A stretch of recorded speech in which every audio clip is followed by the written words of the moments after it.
When it comes to college life, most of the time it seems as though there's so much to do and so many places to go. A lot of the time people will ask, where to? But not as many have to wonder, with what car? There are plenty of college campuses located in cities where a plethora of activities can be found within walking distance, but that isn't exactly the case for Salisbury University. When asked to propose a question or issue pertaining to the university, a freshman asked, "What are fun things to do around campus without a car?" This is most likely a question that plagues the minds of the many freshmen who didn't pay the $75 parking fee to have a car on campus, so I went on the hunt looking for answers. I'm definitely going to visit the different food facilities around here. Going to the mall for sure. I actually work in the mall, so that makes a big difference. Chick-fil-A, McDonald's.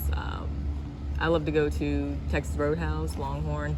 But we don't have much public transportation around here, as much as we should, especially for students. So for those that have a job at the mall or locations past like a 5-mile walking distance, it makes it a lot harder. So you're relying more on taxis, Ubers, friends, family. It makes it harder. Yeah, I didn't have a car last year because I actually rocketed.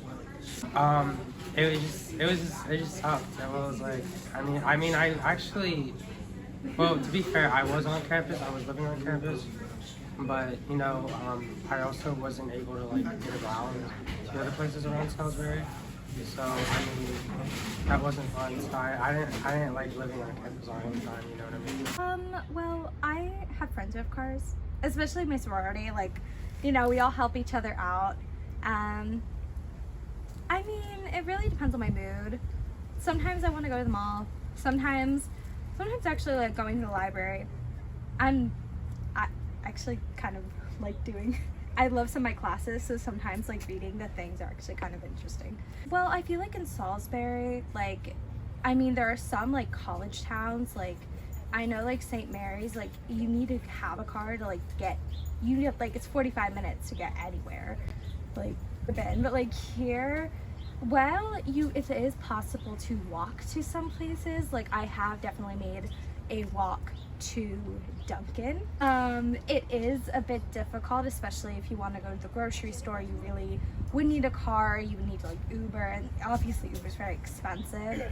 So I believe that is a limitation, because like a lot of things while you could walk if you really were determined to, no one's gonna. When I went to boarding school, like they did like weekend trip things. That could be something they could do. Like you could like sign up, but I know like many college students like wouldn't want to like get on the bus with a bunch of random people, even if they are students. Like it might be a bit weird, but like that's maybe one thing they could do. Otherwise, like it's not really their problem.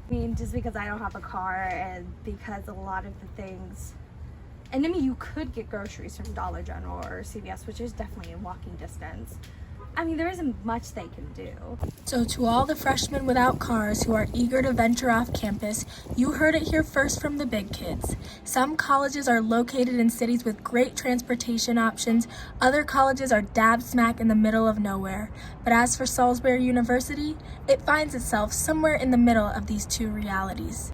There are plenty of fun things to do around campus. There's lots of food options, there's the mall, but without a reliable vehicle or reliable friends, there are not many ways of getting there.